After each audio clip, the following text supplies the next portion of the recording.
หูทั่วถึงชั่วดีสังฆคุณทูลไว้ในชีวิตเพื่อช่วยพิษพ้นทุกข์เป็นสุขีโดยบุญอภิวันอัญชรีสวัสดีโดยการนิรันดร์เทิน10 นิ้วกราบแนบใต้ไหวสาปารมีธรรมในครูบาอาจารย์พระมหาเถรานุเถระท่านเจ้าคณะพระสังฆาธิการทุกรูปทุกตนขอความสุขความสวัสดีในธรรมะแห่งองค์สมเด็จ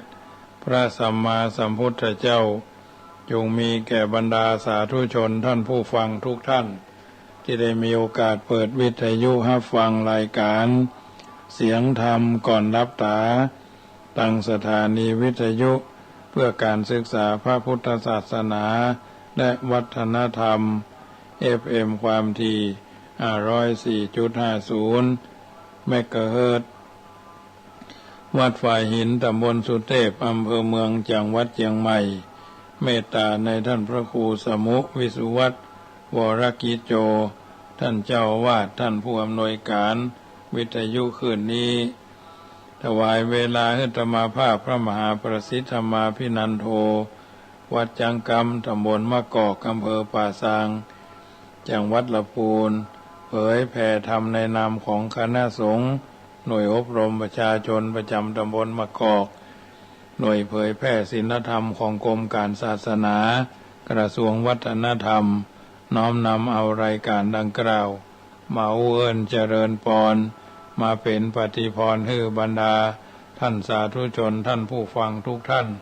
ที่อยู่ท่าดาฟังกันเป็นประจำนำธรรมคำสอนจากรายการนี้ก็เป็นส่วนหนึ่งที่นำมาเป็นปฏิการะตอบบุญแทนคุณเข้าน้ำกับบรรดาท่านสาธุชนผู้อยู่ท่าดาฟังอยู่ทางบ้านเป็นประจำนำธรรมคำสอนจากรายการนี้ก็เป็นอาหารใจกับท่านผู้ฟังที่อยู่ท่าดาฟังกันเป็นประจำเบื้องแรกนี้เมื่อเอาท่านทั้งหลายพร้อมแล้วจะได้นำปาญาติโยมกราบพระไหว้พระเป็นลำดับไปเน้อกราบ1กราบ2กราบ3กราบ4กราบ5อะระหังสัมมาสัมพุทโธภะคะวาพุทธังภะคะวันตังอภิวาเทมิกราบสวากขาโตภะคะวะตาธัมโมธัมมังนัมมัสสามิกราบมาตาปิตุคุณังอหังวันตามิกราบคุณูปการีวันตามิกราบพระพุทธกราบพระธรรมกราบพระสงฆ์กราบระลึกถึงคุณพ่อคุณแม่กราบระลึกถึงคุณของครูบาอาจารย์ต่อไปก็ตั้งอกตั้งใจสมาทานแก้ว5 โกฏากเนโยพุทโธอันว่าพระพุทธเจ้าตนได้โลกุตโมตนพระเสริฐอุดมกว่าหมู่สัตวโลกนันตัญญาโนอันมีญาณปัญญาหาที่สุดบ่ได้สันนิสิโนนั่งอยู่แล้วดีนักบ่หวั่นไหวแต่พยามารวราโพธิโมเลนั่งเนื้อแด่นแก้วแดบไกก็ไม่มาโพตนพาเสริฐอันมาหาติวิจโยพาโจรแพ้สงครามอย่างใหญ่มาลังยังพยามารสาเสนังกับทั้งเสนาธิพลมารอาการจริงก็ได้ถึงแล้วสัมโพธิงยังพญาสัพพัญญูตญาณทารัตหูใหญ่อย่าทำทั้งมวลอาหังอันว่าคาปันนามามีก็นบน้อมไว้โดยกายวจีมโนตั้งพุทธังยังพระพุทธเจ้าตนนั้นแลโยมกะธัมโมอันว่ามกะธรรมอันใดอัตถังกิโกอันประกอบด้วยองค์8 ประการสัมมาทิฏฐิอาดิโกอันเป็นสัมมาทิฏฐิเป็นต้นอริยปัฏโตอันเป็นหนทางนิกายจะบาปอุจุกะมะโกอันเป็นหนทางเส้นซื่อบ่โกฏบ่เลี้ยวโมฆะภเวสายาเพื่อเข้าสู่นิพพานันพ้นจากทุกข์ในวัฏสงสารจะนานังแห่งคนทั้งหลายโหติก็มีแล ยังมักกะธรรมโมอันว่ามักกะธรรมอันนี้อันกะสันติกโรอันกะธรรมคือบาปลำงับดับหายตุทันโสนโยอันนะมีนัยยะอันควรจะงูจักหันอยากนาคปานิยานิโกนำสัตว์ออกจากวัฏสงสารโหติก็มีแลหังอันว่าข้าปัญมามีก่อนอบน้อมไว้ด้วยกายวจีมโนตังธรรมังยังพระสัทธรรมเจ้านั้นแลโยสังโฆอันว่าพระสังฆเจ้าหมู่ใดวิสุทโธอันบริสุทธิ์จากบาปวราตาคินายโยอันควรฮับเอาตานันพาเสดแห่งคนและเทวดาทั้งหลายสันตินทนิโยอันมีอินทรีย์ทั้งหกระงับดีนักสัพพะมาลาปะหิโนอันมีมาละคือกิเลสละใดเสร็จแล้วอนาสโวอันหาสาวะธรรมบ่ได้สมิติปัตโตอันใดถึงแล้วยังความสำฤทธิบรมวรอุเนหิเนเกหิโดยหมู่คุณทั้งหลายอันมากโคติก็มีแลหังอันว่าข้าปัญญมามีก่อนอบน้อมไว้ด้วยกายวจีมโนตั้งสังฆังซึ่งพระสังฆเจ้านั่นแลหังอันว่าข้านามามีก่อนอบน้อมไว้พุทธังยังพระพุทธเจ้าระดับหูใหญ่อย่าทำทางโมวันอุณาสาขรันตังอันมีคุณบันดังน้ำมหาสมุทรหังอันว่าข้านามามีก่อนอบน้อมไว้ธรรมังยังพระสัทธรรมเมื่อเจ้ามุนีราชเทสีตังอันพระพุทธเจ้าอักเทศนางันว่าข้านามามิก่อนอบน้อมไว้สังฆังยังพระสังฆเจ้ามุนีราชสาวกังอันเป็นลูกศิษย์ฟังคำสอนแห่งพระพุทธเจ้างันว่าข้านามามิก่อนอบน้อมไว้กรรมฐานาตายกาจะดิยังครูบาอาจารย์เจ้าตนเป็นกรรมฐานาตายกานิพพานามากุเทศกังอันสำแดงของแห่งนิพพานพุทธปูจาอันว่าขีญาอันใดปูจายังพระพุทธเจ้ามาเตจามิเตจานุภาวะอันมากธรรมาปูจาอันว่าขีญาอันใดปูจายังพระสัทธรรมเจ้ามหาปัญญามีปัญญาอันมากสังฆปูจา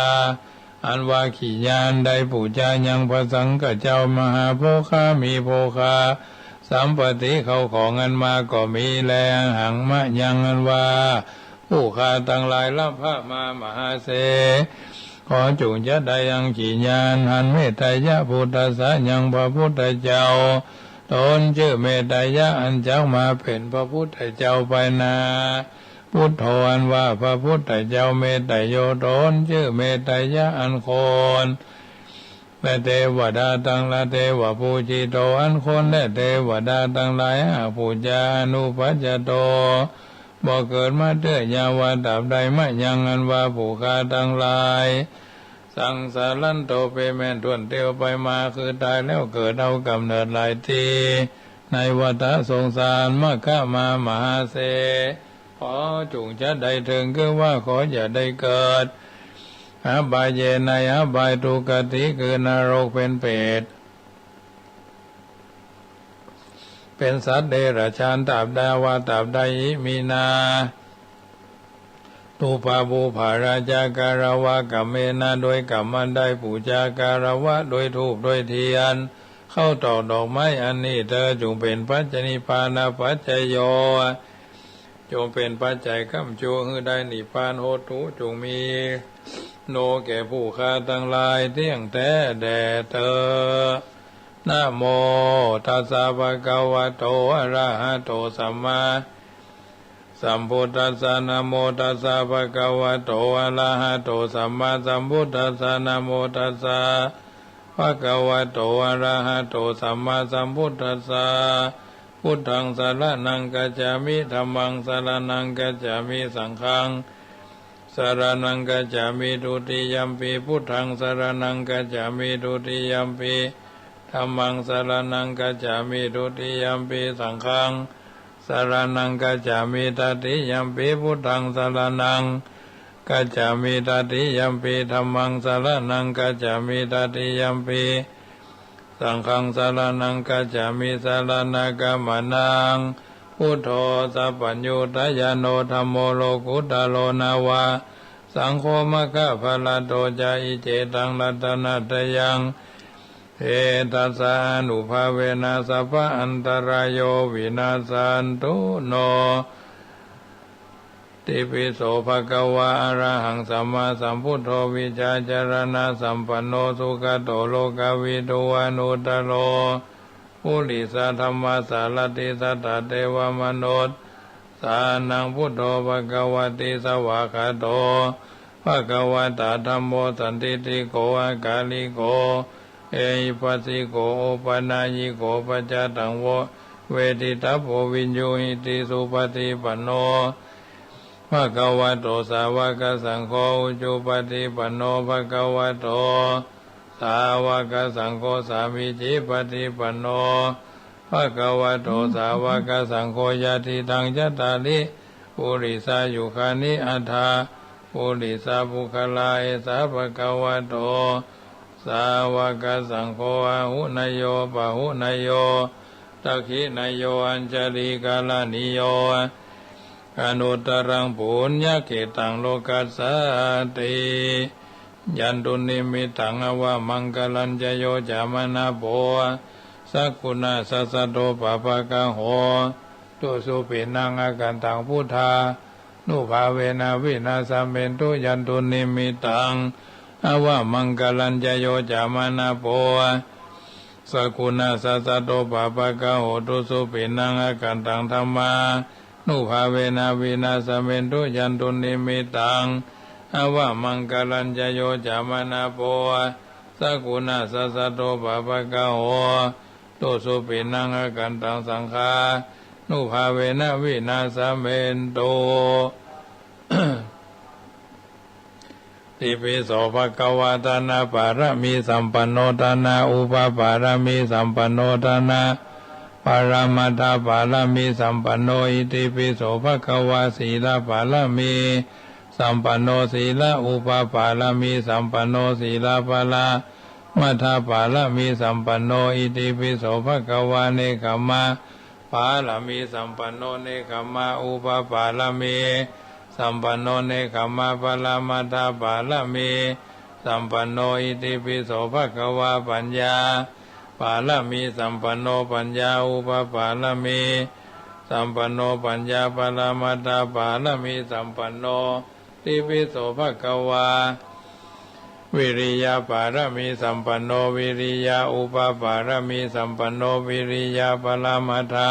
ปารมีสัมปันโนอิติปิโสภะคะวะขันติปารมีสัมปันโนขันติอุปปารมีสัมปันโนขันติปารมัตถปารมีสัมปันโนอิติปิโสภะคะวะสัจจะปารมีสัมปันโนสัจจะอุปปารมีสัมปันโนสัจจะปารมัตถปารมีสัมปันโนอิติปิโสภะคะวะอธิฐานะปารมีสัมปันโนอธิฐานะอุปปารมีสัมปันโนสัจจะปารมัตถปารมีเมตตาปารมัตถปารมีสัมปันโนอิติปิโสภะคะวะอุเบกขาปารมีสัมปันโนอุเบกขาอุปปารมีสัมปันโนอุเบกขาปารมัตถปารมีสัมปันโนอิติปิโสภะคะวะทัสสะปารมีสัมปันโนทัสสะอุปปารมีสัมปันโนทัสสะปารมัตถปารมีสัมปันโนอิติปิโสโสภะคะวะอิติปิอะหังสุขีโตโหมิอะหังอเวโรโหมิอะหังอภัยยาปัจโจโหมิอะหังอนิโคโหมิอะหังสุขีอัตตานังปะริหารามิทัสสะทุสิตาสัพเพสัตตาเวลาหุนตุอภัยยาปัจจาหุนตุอานิคาหุนตุสุขียตานังปะริหารันตุเอาละญาติโยมสาธุชนท่านผู้ฟังทั้งหลายได้ยินได้ฟังการสังวาสสวดที่ยายพุทธคุณธรรมคุณสังฆคุณเรียบร้อยก็จะได้อู้เอิ้นเจริญพรกับบรรดาญาติโยมสาธุชนนำไปพิจารณาปรับใจเดินทางชีวิตของเราท่านทั้งหลายไปสู่จุดประสงค์และเป้าหมาย ดังที่เราท่านทั้งหลายปรารถนาไว้ปรารถนาละชั่วทำดีทำจิตใจให้ใสผ่องแผ้วอย่างที่เพิ่นบอกว่าชีวิตมนุษย์ที่สุดคือตายควรจงควรขวายรีบทำกรรมกุศลหาเลี้ยงชีวิตแบบสัมมาสาธุชนประพฤติตนให้มีดีมีศีลดีมีศีลธรรมจะทำการสิ่งใดโปรดใคร่ครวญอย่ารีบด่วนร้อนใจบะคมขำอย่าปล่อยใจให้กิเลสเข้าครอบงำเชื่อผู้นำเสนอแนะนั่นแหละดีพึงขยันหมั่นทำแต่กรรมชอบเพียรประกอบสุจริตทุกวิถีเมื่อรูปแตกนามรับดับชีวีสุขติย่อมมีแก่เฮาเอาเป็นเด็กต้องศึกษาเพียรเขียนศึกเอาเป็นเด็กต้องเฮียนเพียรเรียนศึกษาเอาวิชาเป็นเปื้อนเตือนนิสัยรีบแสวงหาความรู้เสียโวยเพื่อต่อให้สบายเมื่อปลายมือมีวิชาอยู่กับตัวอย่ากลัวจนเกิดเป็นคนทำตัวให้เชื่อถือเขาลือเป็นคนดีมีวิชาความประพฤติไว้หน้าเป็นตราตั้ง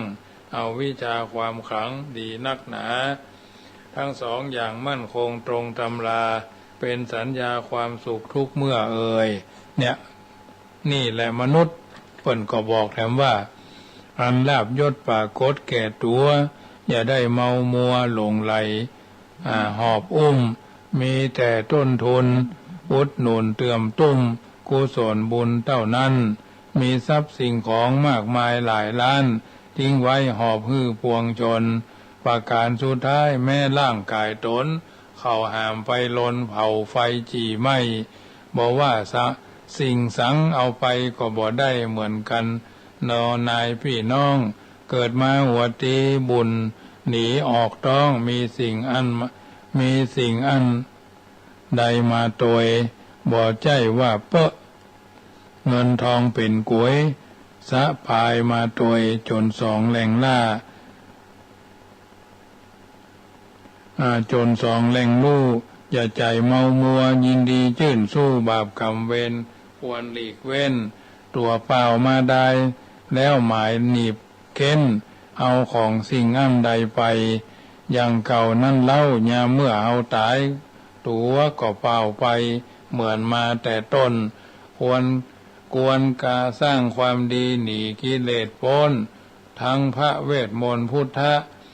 เรียนเพียรศึกษาอภิธรรมะจำเริญต้องฮือถึงวันศีลสมาธิปัญญาติดตามจริงจักพ้นต่างทุกคงโลกล่าสุขนิรันดรเที่ยงแท้เนอเจ้าอย่าหลงมัวเมาโลกล้ำนี้เป็นโครงสอนบ่เย้ยแตกซ้ำกับฝูงคนอันผู้ใดผู้เท่าสำนักได้ห้ำได้จ่าไขเป็นกรกำไปยายเป็นกรกำใหญ่กล่าวไว้เต้านี้ก่อนและนายเอ๋ยอันเนี้ยญาติโยมท่านสาธุชนคนผู้ดีทั้งหลายที่ได้ยินได้ฟังน้ำธรรมคำสอนเอาทุกคนมีข้อบกพร่องที่ต่างกันไปคือเปลี่ยนตัวเองเป็นคนสมบูรณ์แบบคงบ่ไหวจักสวยหล่อเหมือนคนนั้นก็ไม่ไหวจะฉลาดเท่าคนนู้นก็ไม่ไหวจะให้ถูกใจทุกคนก็คงไม่ไหวแต่เราพัฒนาให้ดีขึ้นได้และเป็นตัวเองในเวอร์ชั่นที่ดีที่สุดได้เป็นต้นอันนี้บัณฑิตชนคนผู้รู้เมตตากรุณากับฮักนั้นเหมือนกันหรือต่างกัน ต่างกันนักอย่างอริยสัจทีเดียวความฮักเป็นสมุทัยเมตตากรุณาเป็นมรรคเป็นต้นใจเฮาเป็นเช่นใดโลกก็เป็นเช่นนั้นถ้าใจเฮาแคบโลกก็แคบนะถ้าใจเฮาแคบโลกก็แคบโลกใจเฮากว้างโลกก็กว้างไปตามใจเฮาสว่างต่อให้โลกมืดแค่ไหนก็ยัง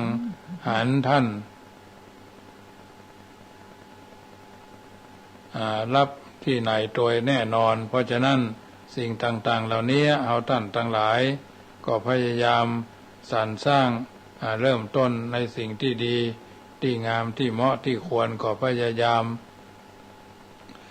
ก่อเกิดประโยชน์โสติผลเป็นมงคลแก่การทำความดีไม่ได้เป็นความชั่วที่เราท่านทั้งหลายปรารถนาเอาไว้ก็ถือว่าเราท่านทั้งหลายอยู่ในสังคมแห่งการอยู่ร่วมด้วยช่วยกันเนาะร่วมด้วยช่วยกันอยู่กันอย่างพี่ดีกันอย่างน้องปรองดองกันเหมือนญาติชาติประเทศก็จะเจริญพระพุทธศาสนาก็จะรุ่งเรืองไปตามนั้นถ้าเราเข้าใจสิ่งต่างๆเหล่านี้ก็จะได้เป็นมงคลกับตัวกับตนเนาะเป็นประจำอยู่แล้วน้ำธรรมคำสอน 84,000 พระธรรมขันธ์เอาก็พยายามรังสรรค์เลือกสรรเอาสิ่งที่ดีที่เป็นมงคลนำไปปรับใช้เดินทางชีวิตโดยมีหลักยึดหลักประพฤติเป็นลำดับไปวันนี้ปากันก็เป็นวันอาทิตย์ที่26เดือน7เหนือขึ้นหรือออก6ค่ำเป็นวันอาทิตย์ร้อนแรงเนาะเป็นวันอาทิตย์ที่ร้อนแรงพอสมควรหรือเยอะแยะเพราะฉะนั้นถือว่าอยู่ในสังคมแห่งการอยู่ร่วมด้วยช่วยกันนั่นเป็นการดีเป็นการเหมาะเป็นการควรโดยประการทั้งปวงข่าวสารงานบุญวันนี้ก็มีงานออกเมนพระราชทานเพลิงศพท่านพระครูปุ้นพระครูสุนทรพรหมคุณอดีตเจ้าที่ปรึกษาเจ้าคณะอำเภอจอมทองเนาะวัดน้ำตกแม่กลางอายุ95พรรษา75ก็คงจะเป็นเมื่อค่ำยามคืนของวันเนี้ยที่เพิ่นได้พระราชทานเพลิงศพจริงเนาะ ฉะนั้นเราท่านทั้งหลายอยู่ในสังคมข่าวสารงานบุญอันใดมีโอกาสก็ร่วมทำบุญกันได้ชีวิตคนเรานั้นมันสั้นมีสิ่งใดที่แน่นอนนอกจากเกิดขึ้นในเบื้องต้นแปรปรวนในท่ามกลางนะล่มสลายในที่สุดเหมือนกันจูผู้จูคนจุใหญ่น้อยใจยิงเหมือนกันช่วงนี้เป็นช่วงแห่งการเดือน7ออกมาเนาะหลายค่ำแล้วนะอากาศร้อนเยอะๆนะร้อนมากๆก็ระวังลมระวังฝนอาจจะเกิดขึ้นเพิ่นบอกว่าจะหนาวก็บ่หนาวจะร้อนก็บ่ร้อนอากาศปริ้นป้อนแน่นอนบ่แน่นอนหนาเจ้าอาทิตย์นี้มามีปัญหาจักหนาวแต่กาก็ว่าบ่ได้สักกรรมได้หันตะวันนั้นไส้ฮ้อนเหมือนเตื่อมไฟเอาลุกยามตีสี่ปลายเอาโกยเอากายเข้าซุกมุนมุกอยู่กลางที่นอนตึงบ่ไข้ละสวะหัวจากหมอนพอบึดเมื่อตอนฮ้อนแต่เน่อล่าฮ้อนแต่เน่อล่าเนี่ยกี่ข้อตอนละฮ้อนวักมาบาปนะญาติโยมแต่ทางนี้ทางนั้นเขาก็ถือว่าประคับประคองกันไปฮ้อนก็ไปอาบน้ำเหียมันก็จะได้เกิดความเย็นสำหรับอาบจิตนะถ้าเขาฮ้อนอยู่ยี่หั่นมันก็จะฮ้อนอยู่อย่างหั่นแหละเพราะฉะนั้นต้องทำใจอากาศอารมณ์อาจมที่อยู่ที่อาศัยฮ้อนที่ไหนก็พยายามไปหาที่เย็นมันฮ้อนกายนี่บางเทื่อมันเราก็สามารถลดละสิ่งที่มันฮ้อนคือมันเย็นได้เย็นกายโดยการอยู่ในที่เย็นลบหลีกที่ฮ้อนไปอยู่ที่เย็นเนี่ยมันก็จะทำเมื่อเราเกิดความเย็นซาบซ่านไปทั่วไปทางนี้ทางนั้นเราอยู่ในสังคมมันก็จะต้องเป็นอย่างเงี้ยดินฟ้าอากาศบางวันก็ฮ้อนเต็มตับแตกเนาะบางวันก็ฮ้อนอยู่พออยู่พอทนได้นะเพราะฉะนั้นเราอยู่ในสังคมจำนวนเยอะจำนวนมากบางสิ่งบางอย่างจะคือเหมือนใจมดมันก็คงเป็นไปได้ยากเหมือนกันเพราะฉะนั้นเราอย่าประมาทในด้านอิริยาบถทั้งหลายที่เคยอู้ไปหลายเตื้อหลายครั้งหลายคราวเช่นเดียวกันจุดมุ่งหมายของชีวิตเท่านั้นก็ถือว่าเรามีพลังกายจะได้อาศัยภายนอกพลังกายจักมีได้ก็เพราะอาศัยปัจจัยภายนอกร่างกายต้องการอาหารกำลังกายก็ต้องหาอาหาร สรีระร่างสังขารก็ต้องการเสื้อผ้าเครื่องนุ่งห่มที่พักที่นอนก็อาศัยที่อยู่ที่อาศัยบ้านจองหอเงินเจ็บไข้ได้พยาธิก็ต้องอาศัยยาถ้าได้ปัจจัยสี่พร้อมเพรียงคุณภาพชีวิตด้านร่างกายก็ย่อมดีมีประสิทธิภาพส่งผลให้ร่างกายพร้อมที่จะทำหน้าที่หรือดำเนินชีวิตประกอบกิจต่างๆได้อย่างสะดวกส่วนพลังกายพลังใจก็ต้องอาศัยปัจจัยที่จะต้องคุ้มครองก็คือคุณธรรมที่เรามีอยู่มาช่วยจุนเจือช่วยเหลือเมื่อได้ปัจจัยเหล่านั้นเกื้อกูลหนุนดีคือมีคุณธรรมประจำจิตคุณภาพชีวิตด้านจิตใจก็ย่อมดีส่งผลให้การรับรู้จดจำและคิดสร้างสรรค์สิ่งต่างๆให้เป็นไปตามลำดับของมันพลังกายและพลังใจนั่นจะต้องสัมพันธ์กันเชื่อมต่อกันต้องมีควบคู่กันไปบาจะแยกออกจากกันได้พลังใจมักเป็นสิ่งที่คนทั่วไปบ่ค่อยให้ความสำคัญเนาะพลังใจนี่นะหรือให้ความสำคัญน้อยเป็นโรคหัวใจโตก็เป็นโรคหัวใจเต้นผิดปกติเอาปดเสาะหาหมอหาหมดละเพราะฉะนั้นมีหลักธรรมมากมายที่ใช้เป็นเครื่องสนับสนุน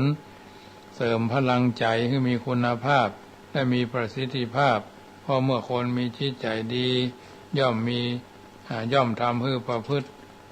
ย่อมทำให้พฤติกรรมต่างๆที่แสดงออกบ่เป็นโทษเป็นภัยมีแต่เป็นไปด้วยความดีงามในหลักธรรมมากมายที่ใช้เป็นเครื่องสนับสนุนเสริมพลังใจนั้นขอนำมากล่าวเพียงบางหมวดในทางพุทธศาสนาได้กล่าวถึงหลักธรรมหมวดหนึ่งซึ่งเป็นกำลังเคลื่อนหนุนแก่การบริหารชีวิตเพื่อดำเนินไปสู่ทิศสู่ทางที่ดีที่งามโดยเฉพาะอย่างยิ่งมีความจำเป็นต่อการบริหารตนเพื่อก้าวไปสู่จุดมุ่งหมายแห่งชีวิตที่ทรงพลังยิ่งเพราะทำให้เชื่อมั่นใจบ่หวั่นไหวต่อปัญหาอุปสรรคต่างๆจนทำให้บรรลุสิ่งที่ถึงจุดมุ่งหมายแห่งชีวิตตามวิธีธรรมที่ประสงค์ได้หลักธรรมอันสูงสุดหลักธรรมอันสุดยอดดังกล่าวนี้ก็คือว่าภาระธรรมมีอยู่4ประการกล่าวเตือนย้ำเตือนให้ท่านทั้งหลายได้ยินได้ฟังอยู่เป็นประจำพลังแห่งปัญญาคำว่าปัญญาเป็นธรรมที่ทำให้ความสำคัญยิ่งในที่ทุกสถาน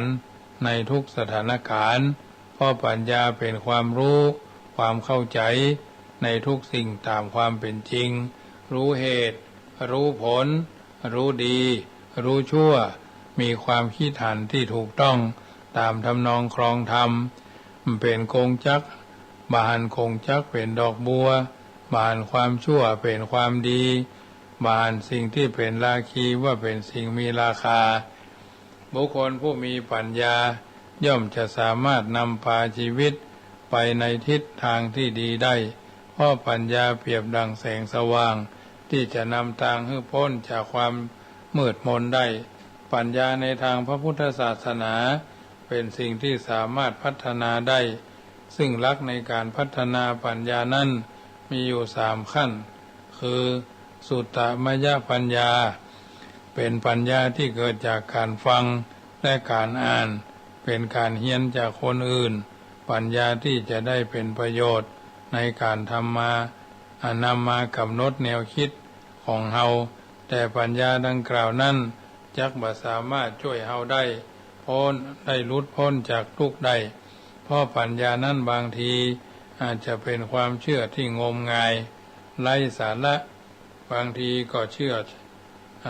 เพราะกลัวว่าหากเชื่อจะตกนรก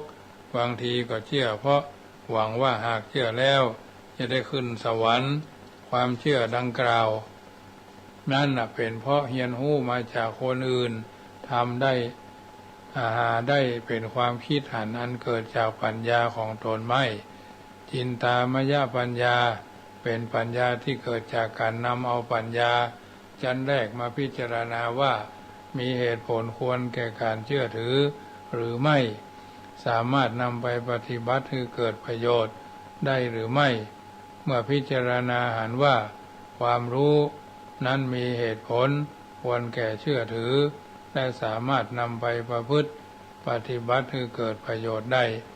จึงยอมรับเมื่อนำเดินมาถึงขั้นนี้แล้วหากยุติเสียกลางคันพัฒนาในขั้นต่อไป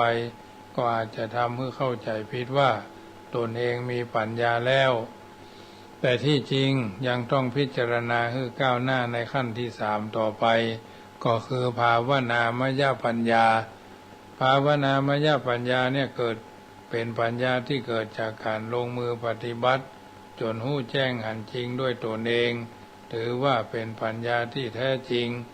การพัฒนาปัญญาที่เริ่มจากการฟังการอ่าน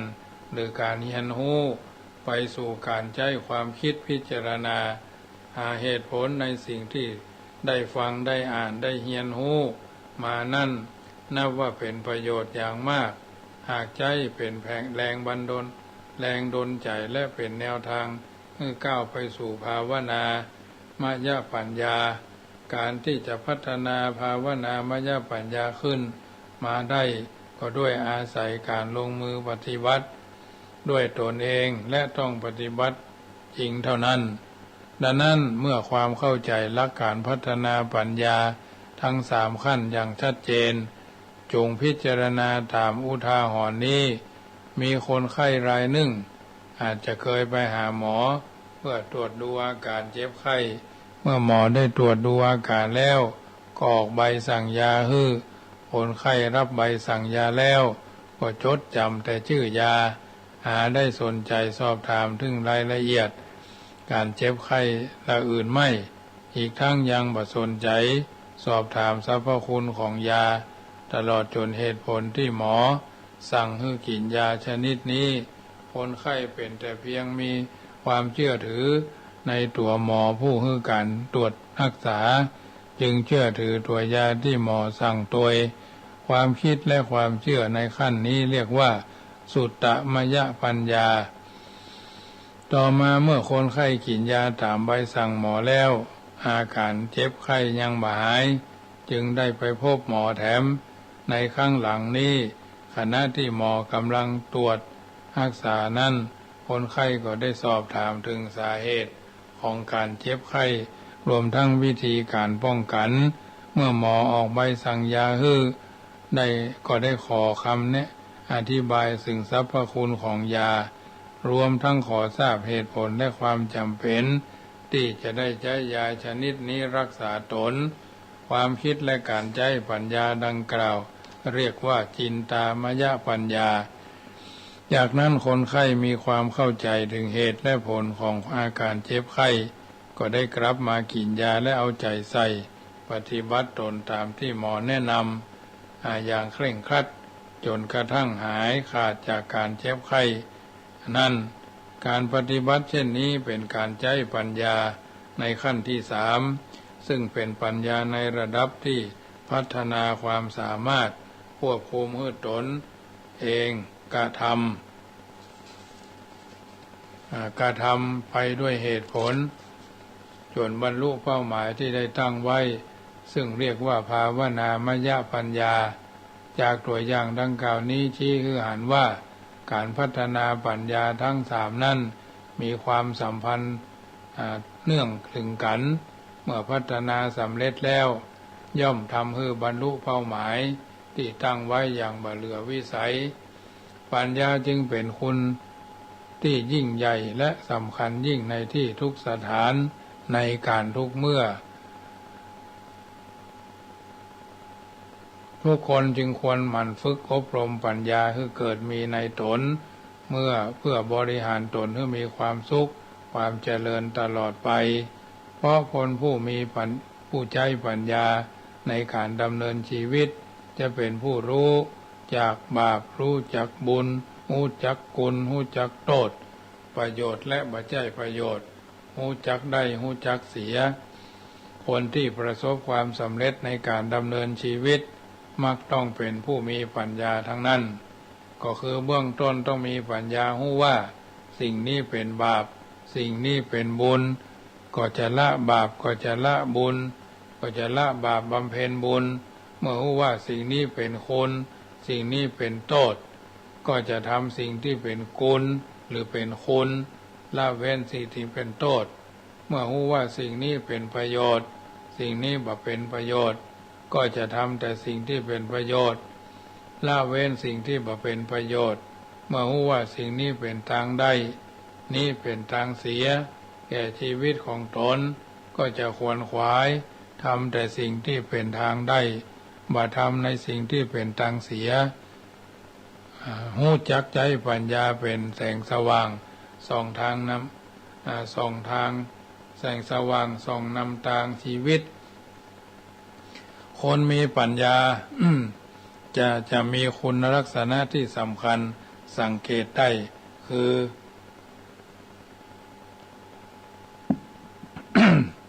เป็นผู้รู้ตนคืออ่านตนเองออกบอกตนเองได้ใจตนเองเป็นเห็นตัวเองชัดนะอ่านตัวออกบอกตัวได้ใช้ตัวเป็นเห็นตัวชัดอันนี้ผู้รู้ตนคนที่มีปัญญาประเภทที่หนึ่งปัญญาประเภทที่สองเป็นผู้รู้คนรู้ว่าคนไหนดีรู้ว่าคนไหนบ่ดีน่าคบน่าคิดน่าคบน่าคิดอันนี้รู้จักคนรู้จักตนรู้จักคนรู้จักงานรู้จักอย่างใดรู้จักหน้าที่งานของตนหน้าที่อย่างขายกะติดต่อประสานงานกะปกครองกะฝ่ายแนะแนวกะอย่างมันหลายอย่างดอกรู้จักหน้าที่ของตนรู้เท่าเอาไว้กันรู้ทันเอาไว้แก้รู้แน่ได้ใช้ทั้งแก้ถึงกันเนาะรู้ฮือแน่ใช้ถึงแก้ถึงกันอันนี้เป็นคนรู้งานเป็นผู้รู้วิชาการก็คือรอบรู้ในสัพพวิทยาการเพราะคนรู้คนผู้มีความรู้ดีย่อมมีความเจริญก้าวหน้าเรื่องนี้เป็นกฎธรรมดานะเป็นผู้รู้วิชาการคือรอบรู้ในสัพพวิทยาการเพราะคนผู้มีความรู้ดีย่อมมีความเจริญก้าวหน้าเรื่องนี้เป็นกฎธรรมดา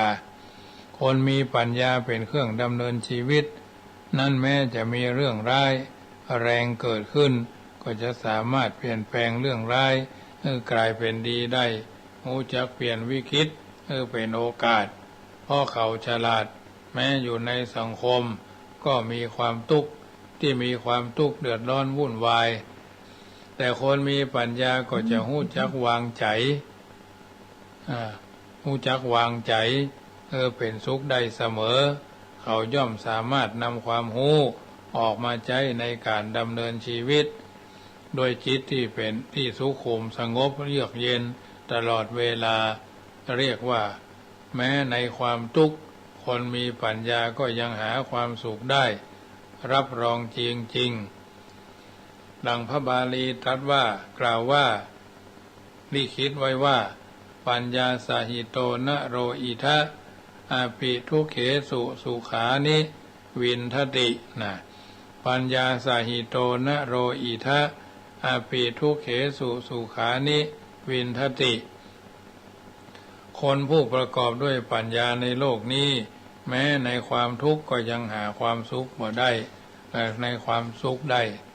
อันนี้เป็นต้นญาติโยมสาธุชนท่านผู้ฟังทั้งหลายรายการเสียงธรรมก่อนรับตาประจำเมื่อค่ำยามคืนของวันอาทิตย์นี้อาตมาภาพก่อนนำมาเสนอทางธรรมะอันเป็นปฏิภรณ์บรรดาญาติโยมอยู่ทางบ้านได้ยินได้ฟังกันเป็นประจำทุกวันเว้นวันจุสุกในแต่ละสัปดาห์เมื่อตะวานี้ก็มีงานบวช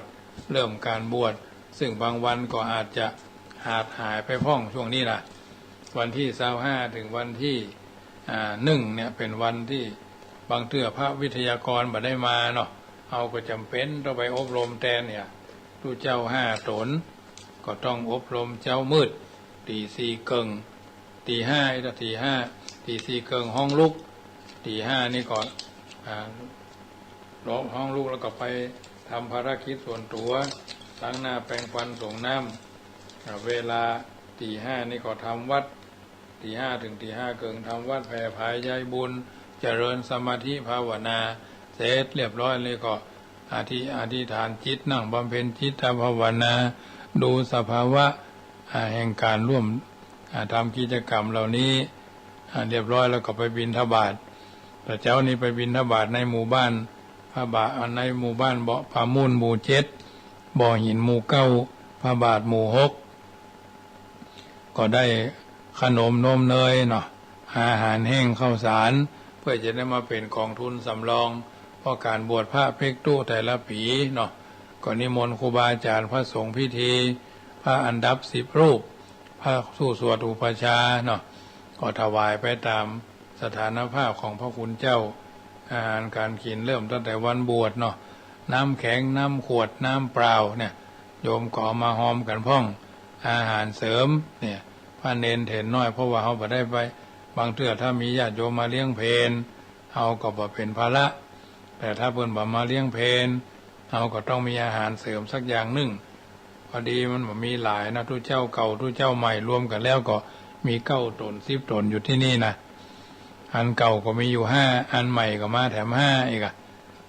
ตลอดจนคนมาทำงานก็ประคับประคองกันไปตามนั้นน่ะวันนี้ภาคกลางวันก็ผัดซีอิ๊วเนาะเส้นใหญ่ผัดซีอิ๊วเนาะใส่ถั่วงอกใส่ผักกาดกวางตุ้งวันพวกนี้ก็แต่เจ้านี่ก็อาหารจิ้นทอดปลาทอดไก่ทอดหมูทอดแคบหมูปลาทูจิ้นส้มน้ำพริกตาแดงวอเตอร์ซินลี่เลสไอเนาะน้ำพริกตาแดงพระเนนก็ชันกันไปเนาะ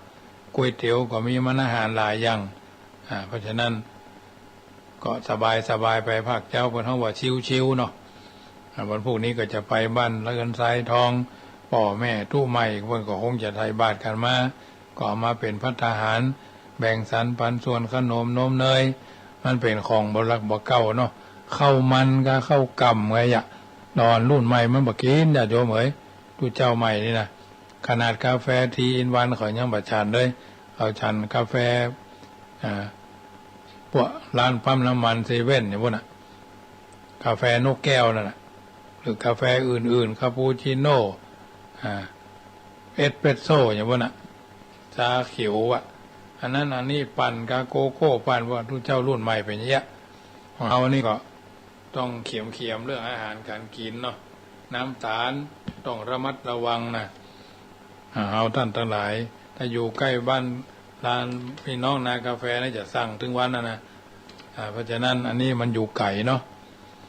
เพิ่นก็กำหนดกฎเกณฑ์ว่าจะลาสิกขาพวกวันที่2ซึ่งเป็นวันฟูเนาะ2 เมษา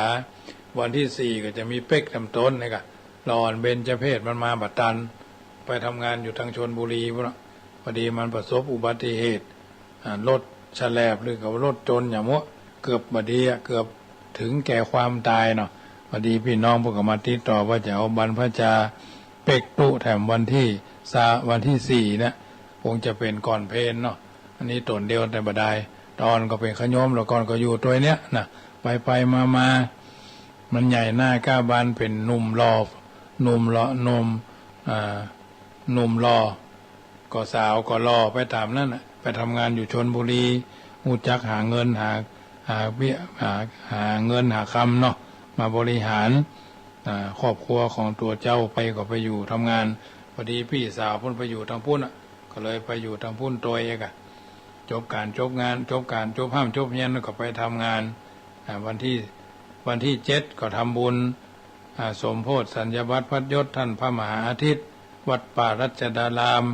วันที่9ก็วัดโต้งมือน้อยเนาะวันที่10ก็วัดสันสลีตำบลสันพระเนตรสันทรายน้อยเนี่ยก็จะได้ไปเป็นทรงพิธีอันนี้ก็ใกล้ปีใหม่แล้ววันที่13 เมษายนญาติโยมท่านใดให้เป็นเจ้าภาพช่วงนี้ก็ยังเงียบเนาะเป็นเจ้าภาพโรงเย็นเนอะครั้งที่1จะทอดพระป่าวันที่13 เมษายนได้เท่าใดก็เก็บรวบรวมไว้ก่อน 13 เมษาเป็นวันทอดพระป่ามหาบารมีเนาะซื้อโรงเย็นประมาณ 65,000ไปมีเศรษฐีใจบุญนายทุนใจดีก็ร่วมเป็นเจ้าภาพได้งานใหญ่งานหลวงเนี่ยเขาช่วยกันมันก็แล้วเนาะเหมือนไม้ก้นเต่งบ้านก็ดีงานใหญ่งานหลวงช่วยกันคนละไม้คนละมือมันก็ไปทางหน้าหน่วยนักก็นักกิ่งเนาะกำขึ้นยิ่งก็นักตัวอันนี้เป็นต้นมีโอกาสก็ช่วยกันได้รถราชรถก็ซ่อมก็ประมาณ 4-5 หมื่นเหมือนกันเนาะร่วม120,000รายการนี่ก็ประมาณ 150,000เนาะก็อธิษฐานเอาไว้ว่าบุญบารมีรัศมีธรรมฤทธิ์ที่เคยได้ฮือทานรักษาศีลเจริญจิตภาวนาขอดึงเอาจิตเอาใจท่านเศรษฐีใจบุญนายทุนใจดี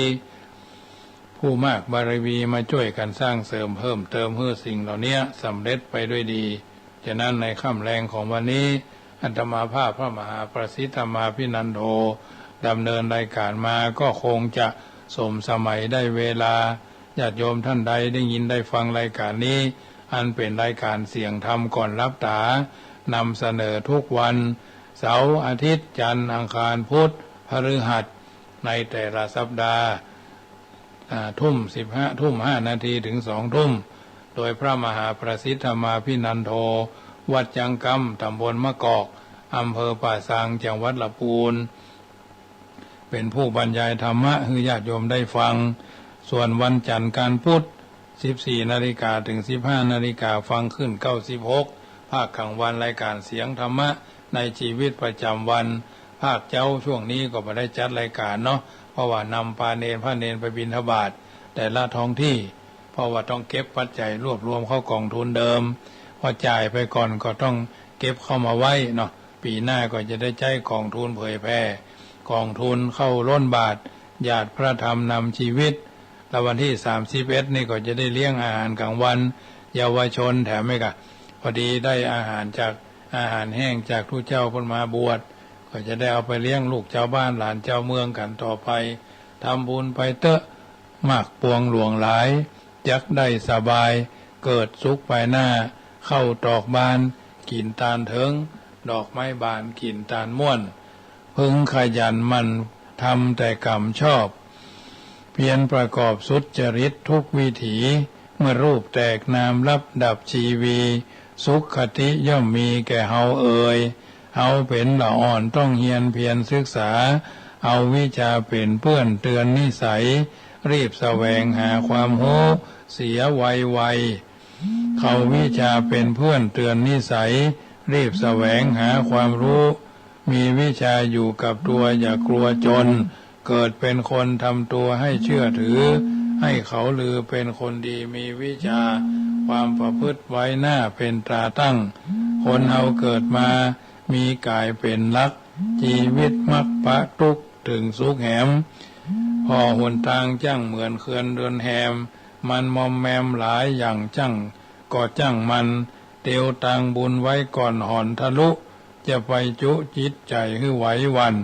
ศีลธรรมของพระเจ้าเล่าตึงวันจะให้มันเที่ยงแท้จักแรงงาม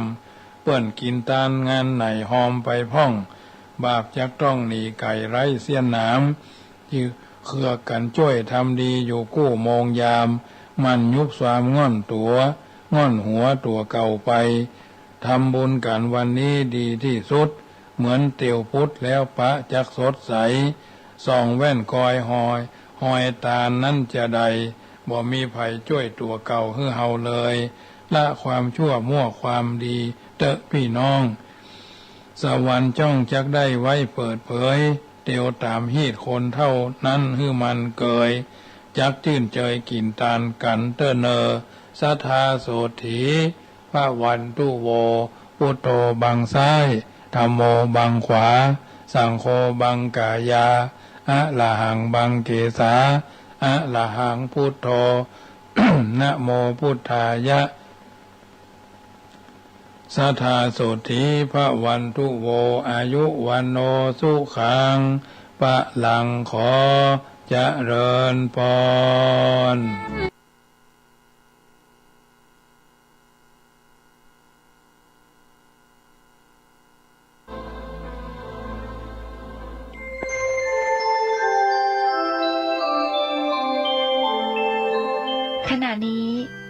กำลังฟังสถานีวิทยุกระจายเสียง FM 104.5 เมกะเฮิรตซ์